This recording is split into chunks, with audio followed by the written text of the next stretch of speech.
as the Philadelphia 76ers lost in 6 games to the Miami Heat, I thought Joel Embiid had a couple of interesting comments, specifically one about his former teammate, Jimmy Butler, who was a part of the Miami Heat squad that defeated the Sixers in 6 games.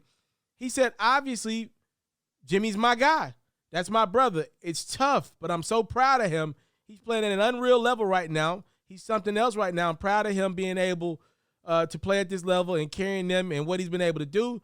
They've had ups and downs the whole season, missing guys not being healthy, and they still found a way to be the number 1 team in the East and to be able to come in and do what they did. They deserve a lot of credit.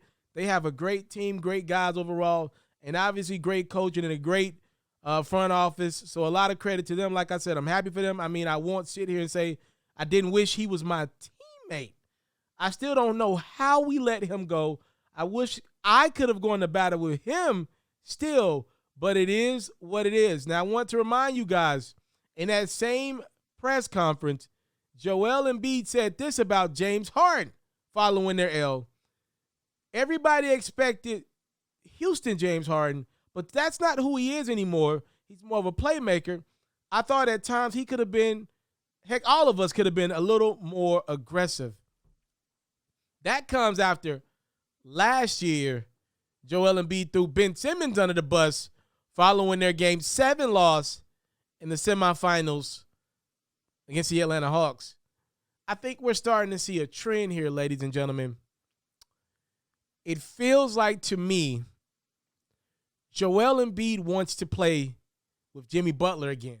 And I don't know if this video is going to mean anything today, tomorrow, this offseason, or heck, maybe even the next offseason.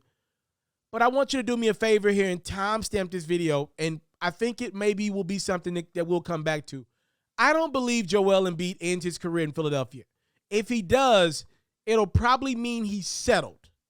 All right, I want to explain something to you guys, what we're seeing here, a trend. Everybody knows I'm, a pretty straight shooter of a guy, honest guy. What we're seeing here is a lot of foreign talents, the guys that are not from America, guys like Giannis, Luka, Jokic, Embiid.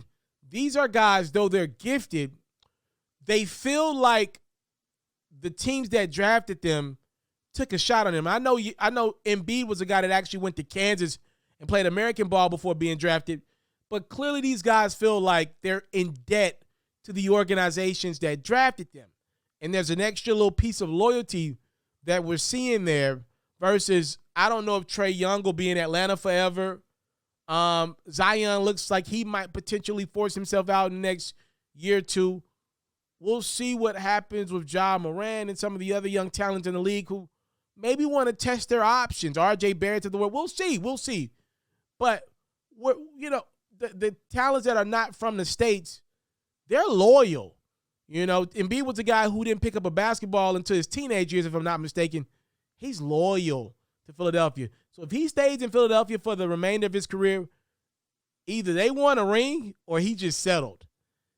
I believe Joel Embiid one day will demand a trade out of Philadelphia. That's my belief. I believe that 75 to 80% strong in that belief. And if that's true, look at the Miami Heat. Let's see how their season ends. Do they win a championship this year? If they do, maybe they ride it out with Bam Adebayo, who's a really good, solid piece. But if they don't, Bam Adebayo fits the caliber of player that Philadelphia would want in exchange for Joel Embiid. Now, it would take a lot of other assets and draft picks to get it done. I'm going to throw a possible scenario out you. How about this, right? Let's say whoever gets to the Eastern Conference Finals to take on the Heat, Celtics or the Bucks.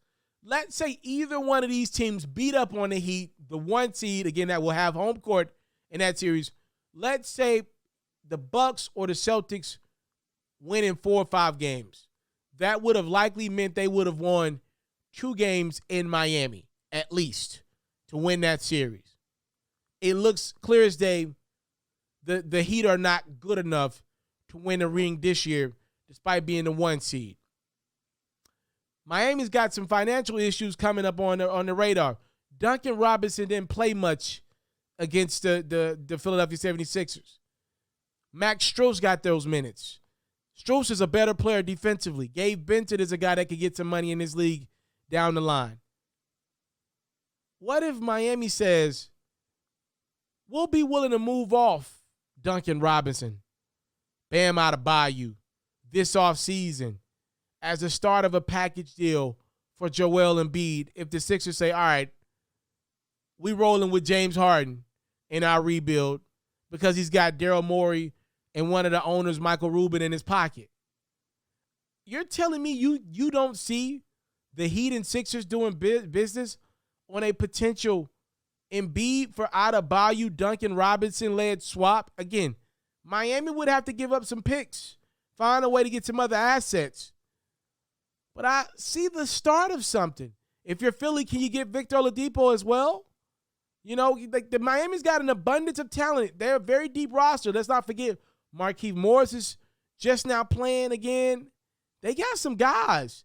They won't be able to play all these guys. Max Strus, like they got guys that want money in this league. And if Joel Embiid is unhappy, he's not a guy that's holding his tongue for anybody.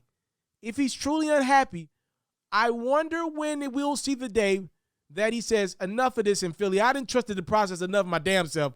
I want out. I'm tired of the process my damn self, even though I was one of the people screaming, trust the process.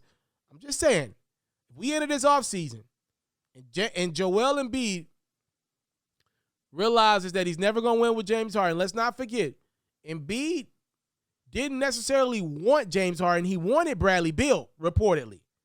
He ended up with James Harden, and he took it and was happy about it. But it's clear as day, Harden ain't going to be a top shooting guard in this league anymore.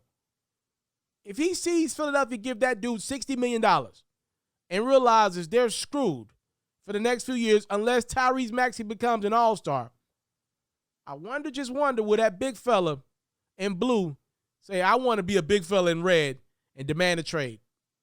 Something interesting that you might just want to hold on to.